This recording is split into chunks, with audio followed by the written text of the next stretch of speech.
What's up, everyone? You're tuned in to the channel Eves, episode 138. I'm your host, EEPMON, because there is none other, and I truly, truly apologize that it's been a while since I did an update for y'all. Um, it was like 12 days ago that I did the channel Eves. It's just been nonstop, and I've tried, it's kind of hard to. What I was trying to do is doing episodes as I walked around different places in Japan. But it's kind of hard to do this when you're, on the go and, I have to splice it up and recombine it. I would prefer more of a static setting, such as a room.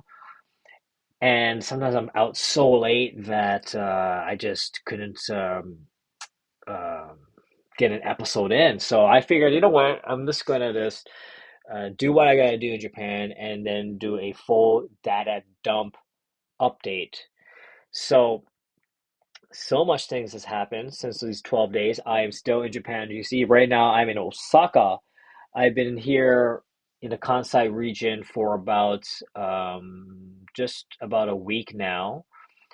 And in fact, I'm checking out in a couple of days to head back to Tokyo. But since then, I have been in Kyoto, of course, Osaka. Osaka, I was catching up with some like-minded, talented, creative individuals, specifically in the fashion space. One particular individual, we call him Pedro-san or Toshi-san is his real name, and he is the essentially like the vision behind this awesome Osaka-based leather company called A Leather. They do phenomenal leather goods, not just jackets, not just like shoes. It's just like their concept is so strong. I'll put a link down below in where you can go and check out their works, their creations. They have done many pop-up exhibitions, one in Matsuya Ginza, of course, Hankyu Men's Department. I'm throwing out these like titles of these department stores, but in Japan, department stores go a long way. They're unlike in Canada or United States where we have Macy's and Nordstrom's, like these Hankyu Men's Department and Matsuya Ginza, Mitsukoshi, Wako, all these they're like huge brands in themselves. So to be affiliated or having the opportunity to exhibit in such a space like Parco in Shibuya, like it does add, I like to think, brand equity and the fact that being acknowledged and exhibiting in such a space. Um, so congratulations to A Leather. And I know this is not the only time they've done these things, but in my eyes, in my mind, it's I've always wanted, for my own selfishness, to have an exhibition in a department store. Usually, these department stores at the very top floor will have a gallery space, and artists are invited. Or I don't really know if what the logistics behind that, but there are artists that are featured and have a like, solo show, and I find it very specifically, I think, unique to Japan, right? Think of a department store in Canada or in the United States where their top floor is, um, uh, partially catered to host artists. You know, I was at the Wako Ginza. Wako is another like really high-end department store, and they had this uh, uh, pottery. There's this ceramicist, like this artist, like white porcelain, like beautiful sculpture works at the top floor of Wako. They put so much high regard to uh, artisans in Japan. So that's one of the things that really catches my eye, and I find very interesting and fascinating that um, there's still um, an emphasis to empower and embellish artists in Japan. And I think that this is a playbook that I think that even in Canada should also adopt, it's sort of like have a space. I don't know, allocate in every single store or department store or any of these big organizations, like allocate a percentage where you support artists, whether it's a physical space or whatnot. Um, so that's really cool. I also went, speaking of art exhibitions and experiences, I finally went to a team lab immersive digital art experience. In this location, it was in Azabuda Hills. I'm going to say it slowly because I know I'll butcher if I said three times fast. And Azabuda Hills, for those who uh, are in Japan or planning to go to Japan and have yet to visit this place, you should definitely check it out at least once. It's just phenomenal. Like it's a again, I'm always so impressed by the interior design and the architecture behind these complexes. Um, it's like a residence. It's like a like high-end hotel. I think Amman Hotels, I think is what it is. Uh, uh, Residence, uh, retail, shopping. Like this is like the pinnacle. Pretty much almost like really like great experience. Beautiful place. I wouldn't. It's not even a department store. It's not even a shop. It's like a confluence of like I don't know. It's like a station, yet it's also a retail, yet it's also a food mart and a food place and hotel and like high tea experience. Japan does a really great job and of doing these sort of things and creating great commercial sectors where people can get together and gather. So I think and rightfully so, now that I think about it, since Japan is, their footprint and the space is very small, so they have to be very uh, sort of doing their due diligence and knowing how to be very effective in every single space that they can accommodate. So that's pretty cool. So anyway, digressing a bit, Team Lab was amazing. My first digital art experience there. It was called Borderless. That's the theme, and indeed it was. Like I it was incredible. Like these big rooms, and if you look up, it's like all these projectors. Like, there's like immense array of projectors just going like shooting every single corner, making sure nothing is missed, and it's projections of like artwork and digital art that's actually moving and it's immersive. And if you stay at one point, one place for too long, it it actually does proximity. There's proximity sensors. There's body detection, and is able to like recognize if you're like your footprints, and able to like create some interactive like uh, um, uh, uh, graphic something that basically follows the contour of your feet as you're stepping through, or maybe not so accurate, but enough that it conveys the idea. It's really immersive. It's fun. And I was looking at just for example, I have these chaos blooms, my own personal work, right? But they have this like chaos bloom as moving, as interactive, it's insane. And I looked at every petal or the flower. They're all 3D renders. They're all 3D. They're all 3D assets. They're essentially 3D assets, and they rotate, they flow, and there's a lot of 3D applications where they have particle simulators, physics simulators. So I'm sure that there's sort of these algorithms that play into the whole flow and experience of of yeah, just having these artifacts or these imagery going from one room to the other.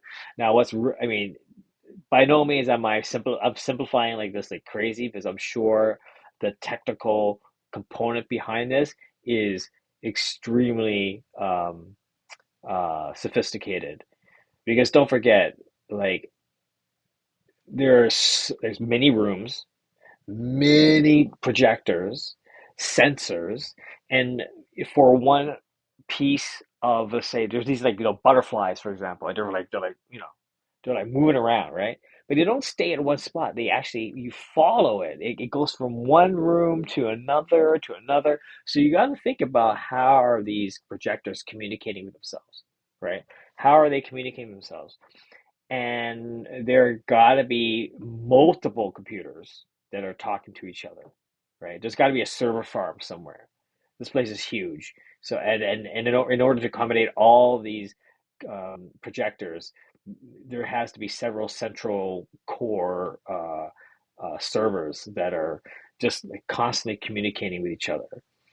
And then don't forget, I bet you there's like a percentage of margin of error, so they have to ensure that they have to compensate for if one thing doesn't work, how does that affect the whole system? So it's quite phenomenal. So now I can understand why it's a team lab. It's one person cannot do that. It's quite impressive. Yeah, as you can see, I have my Family Mart coffee, even though it's 10 p.m., but still just enjoying myself.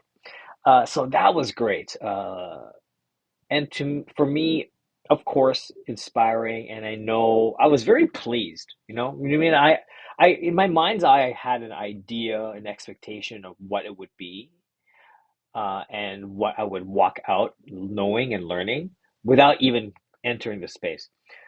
That being said, having gone through that experience, like I am, of course, even more impressed and more pleased knowing that, wow, there's so much more I can do and grow as a creator, as a digital artist. Right? I may not single-handedly be able to achieve this level of fidelity at Team Lab because it's it's quite something, folks. It's crazy. But I know that I can extrapolate some of the um, concepts and how they did it at that event, and perhaps create something more of a personal creation using motion graphics. So I'm really excited about that. That 5,000 yen entry fee was definitely worth it. Definitely worth it. What else happened my trip? Well, again, I'm in a Kansai area. I did a bit of relaxation. Kyoto is always a source of inspiration, visiting temples, just walking around, catching up with friends. And that was really great. And of course, I continue to be in dialogue with the Canadian embassy here over in Tokyo right now because I'm in Osaka. And I think it's very important for me, as I mentioned in my previous episodes, that cultural diplomacy is increasingly, um, getting to my percentage of my day-to-day activities. It's taking more of my time, not significantly, but and is a good thing. I do enjoy it, and I could foresee myself involving more in that capacity. So I think it's, whether or not my meetings and what I set out to do, uh, um, like I don't want to conclude or confirm that the things that I want to do is going to happen. I'm confident it will, but you always have to ensure that you appreciate all sides of the spectrum. If it doesn't go your way, it doesn't go your way. If it goes your way, fantastic. But the bottom line for me is that whether what I want to achieve goes through or not, the very fact that I am currently in direct engagement with the staff and members is my bottom line, because you have to build these relationships, you have to build that network.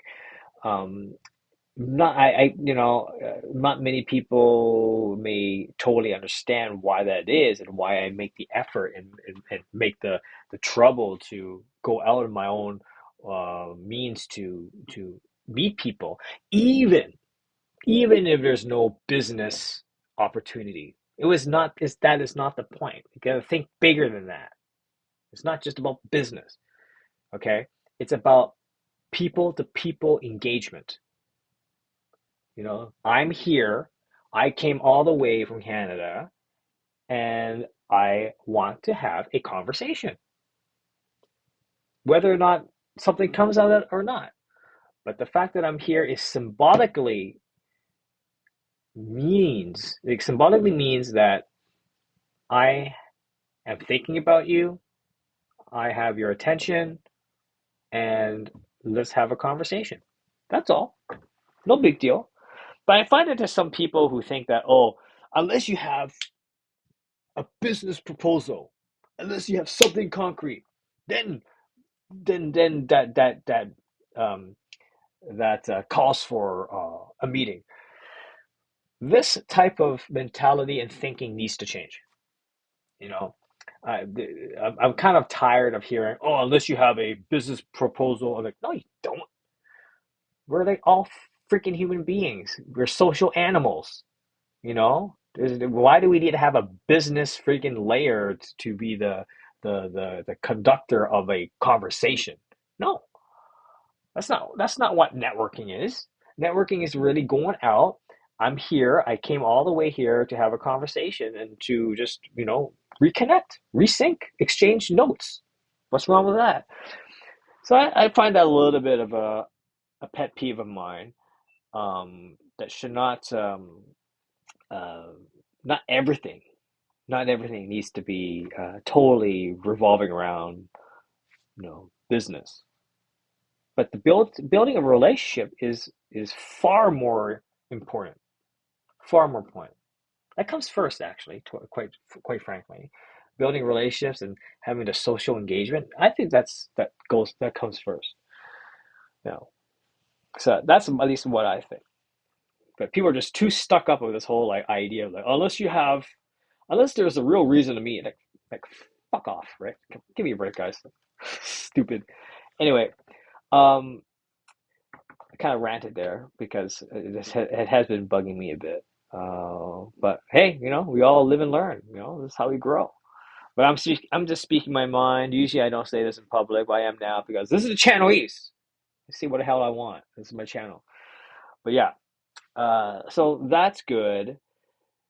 And of course, I went back. I went to the Prince Takamado Gallery. I did a quick trip to Tokyo from Osaka. Like I was in Osaka, Taylor was in Osaka. I went to Tokyo, had another meeting with the embassy, and then I'm back in Osaka. I won't explain why I did that, but anyway, that's how it is. And I got a early sneak peek of the Prince Takamado Gallery that they're doing the exhibit for Osaka Expo 2025, which is amazing. And my dear friend, Norman Takeuchi, which you have seen in my Instagram stories and my Instagram posts, a good friend of mine from Ottawa, Ontario, prolific artist. This guy, he has got the uh, respected painter, humble, genuine, authentic, sincere, dear, kind person. I love this individual. Both Norman and Marin Takeuchi, I love them both. And they have been like this since like since forever. Like so the Prince Takemoto Gallery is hosting his creations, his Expo bus. It's all there right now to celebrate Expo 25. He did Expo 70 in Osaka. Now he's doing Expo 25 as a commemorative of his Expo bus. I saw the videos that they did of promoting the bus he created. This was a full-fledged campaign, folks. This is not, like people say, oh, the Expo bus, and even myself, oh, Expo bus. But then when I was there at the Prince Taekwondo, I was like, wow, they did a lot. Norman did so much for Expo 70. It was incredible. His bus was like front and center of the Canadian Pavilion in Expo 70. It was crazy. There's a full-fledged video, and in there, Pierre Trudeau was there. He comes out of the Expo bus. Like, what? Like, what the hell's going on? And this video, kind of like is a cross Canada tour of this bus going through. This Expo bus, it looks really wild. It's like really like psychedelic and funky. During the late 60s and 70s, right? The whole wave is happening there. and it just kind of like this video just shows how he goes across Canada. I mean, the bus is engaging with everyone of all places in Canada, and it ends with the bus going on a ship with the Japanese flag, and it's going towards, of course, indicating going to Japan. Just think about it, folks. Expo 70, no internet, no mobile phones, right? Like just classic cameras, film and all that. And I bet you back then it was expensive. Like you can even get access to like, cameras back then, film, that's like the iPhone equivalent back then, right? But you gotta imagine, like these pavilions were huge. Like the amount of coordination to build these facilities and the world coming to Japan, this is like Expo is huge. It was a big deal in Japan, right? There hasn't been so many people from all over the world coming together. Like I'm sure it's quite a spectacle.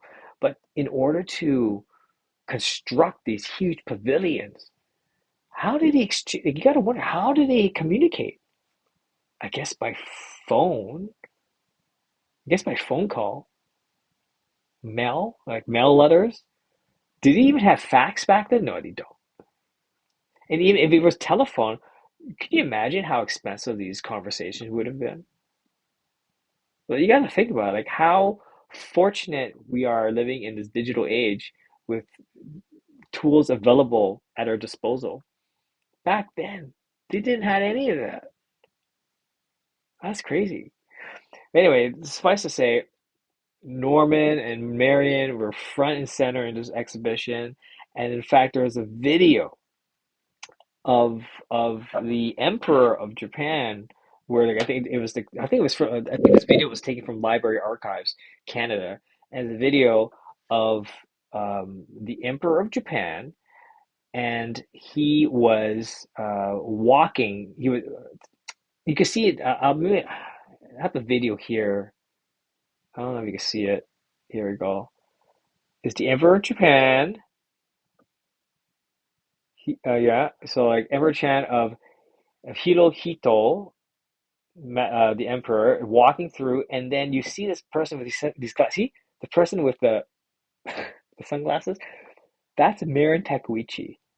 Like that's my like Mormon's wife. Like I hang out with them. I have coffee with them every month. It's her here. Like it was such a surreal experience seeing this because you got the emperor walking by. Marion was there. Like it almost felt like I wasn't there. I wasn't there, clearly. I wasn't even born yet. But I was like, wow, like clear. This is like a time warp. This is crazy. I have so much mixed feelings about this. It's incredible. All good feelings, but just like I was there, but I wasn't there. And I'm walking out there, like in the future, like, wow. It's like a time warp. I think I was, I was, I jumped into the past. I went back in the past. And there's young Marion and young Norman. Is that crazy? It's crazy, man. Is that crazy? Wow. And I spoke with, I just messaged Mary and Takuichi and I sent some photos and I promised them that I will send more. I'll probably do that tomorrow since it's getting pretty late right now. Um, but suffice to say, my time in Japan so far, it's been phenomenal. October 25th, I have another about a week and a half to go. In a couple of days, I'm going to head back to Tokyo, spend another week there. Might go to Lake Yamanako with my friends, do a run around like close to Mount Fuji, just wrapping things up. But I believe that what I've done, what I've accomplished, is fruitful. I've came for what I wanted to do, and of course, like it's to be continued. So all I can do as a creative entrepreneur is to continue the push the needle forward. But sometimes the needle goes back. Sometimes it moves forward. Okay, but overall, I think if I had to assess right now, I think that the needle has gone forward, but it is not without some, a bit of like tracing back a bit, right? I need to just some things that kind of took a step back, but many things step forward. And that's fine. That's part of life. Not everything is always going to be the way that you want it. People change, relationships change, people's priorities change, their quality of services change, their commitments change for the better or for worse. That's the way it is, folks. So when you notice these things, or when I notice these things as a creative entrepreneur, I need to know how to be agile. I need to know how to pivot. I need how to be dynamic in knowing how to respond and knowing, okay, based on these circumstances that I've experienced, my intuition tells me these are certain things that I need to wrap up, conclude, push further, trace back, reassess, realign. Um, some situations have opened up some new avenues. Okay, need to explore, move forward. So it's like a balancing act, and I like it. This part of it is. It's what I do, and I enjoy. Today I had a great meeting at the embassy, right? I mean, a lot, again, I could email and talk about what I do. I could send a PDF of my one pager of who I am, what EEPMON is, what my company, etc. But nothing beats face-to-face meeting. And I told them, hey, look, I'll straight up. I would like to meet with them to just bring a face to things, to formally introduce myself. Now, of course, like there's of course no guarantees that things are going to happen immediately. Never it does, and it shouldn't always happen right away.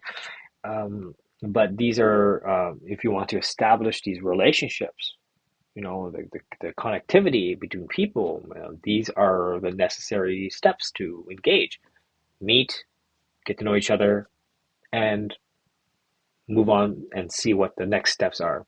That's all you can do. But that, my friends, is the power and why networking and building relationships are so important. Yeah. And I continue to do it to this day and tomorrow. Sometimes relationships open, sometimes they close. But that's the name of the game. Anyway, I hope you like what I have to say. I know it's been a while since I've did an episode, but I figured that I would compress it all into one. I'll do my best to be more more of a cadence in how I deliver my channel eeps.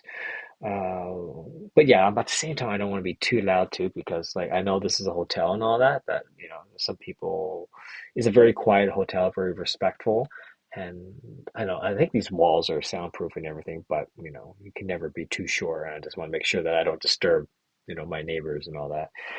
Anywho, like and subscribe if you like my content. I hope you have a great evening, great afternoon, great morning, wherever you are in the world. This is the Channel Eves episode 138, and I will chat with you all very soon. Bye bye.